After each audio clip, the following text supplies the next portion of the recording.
When it comes to survival or bushcraft, you always want to be thinking about your next fire. Sure, it's easy to carry a couple of these big lighters or a ferro rod, but let's assume that you lost your ferro rod or your lighter ran out of fluid. If this is the case, you thought ahead and you've already made some charcloth.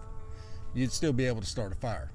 Now, charcloths have been used to light fires for centuries. One of the earliest recorded uses date back to the 1560s in a ninja handbook.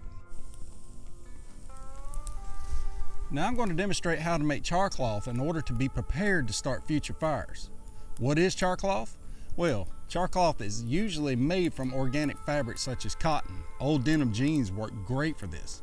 But you can use other materials in the same way, such as cotton balls, tampons, dried moss, leaves, certain funguses, pulpwood, which we're going to be using today, and broken down or processed barks like willow or poplar. You want to use a metal container like an Altoids can or some other metal tin can that is airtight. Altoid cans are not airtight because they have a hinge on the back, so you don't necessarily have to put a hole in the top of this, but an airtight container you have to put a hole to let the smoke and gases escape while the material undergoes thermal decomposition or pyrolysis. Pyrolysis is the thermochemical decomposition of organic material at high temperatures in the lack of oxygen. So essentially you're making your own charcoal. Now, charcoal that you buy at the store is made in the same way, just in larger containers. Once you have your containers filled with the materials you're going to use, just place them in the fire until you no longer see gases or smoke escaping from the hole on the top of the container. Once the smoke is gone, which should take approximately 10 to 15 minutes or so, depending on how much you're making, remove the containers from the fire, set them to the side, and let them cool down. Do not open the containers while they're hot because the charred material can ignite and render your char material useless. Now you can see the smoke and gases escaping from the can. Once that stops, then it's safe to remove the can from the fire.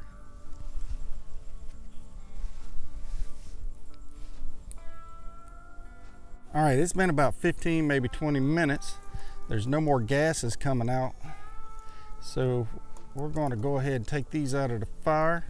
You can make you a set of tongs with a Y branch and another stick like that and pick stuff up out of the fire. There you go.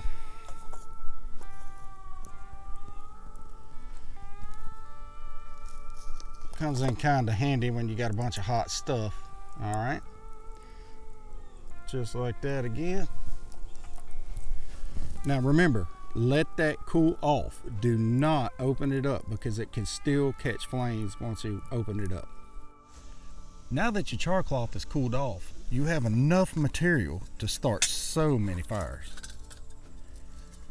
Now this container was full of pulpwood and it shrinks down during the process. The same with the cotton. It's going to shrink down some. You could jam this tight, but it's still going to shrink down.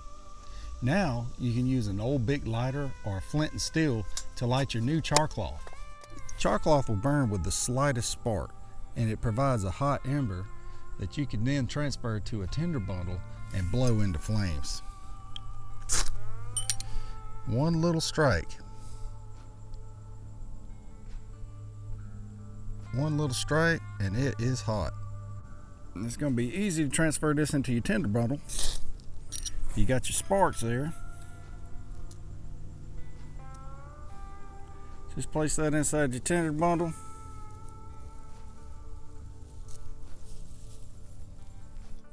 And blow it into flames.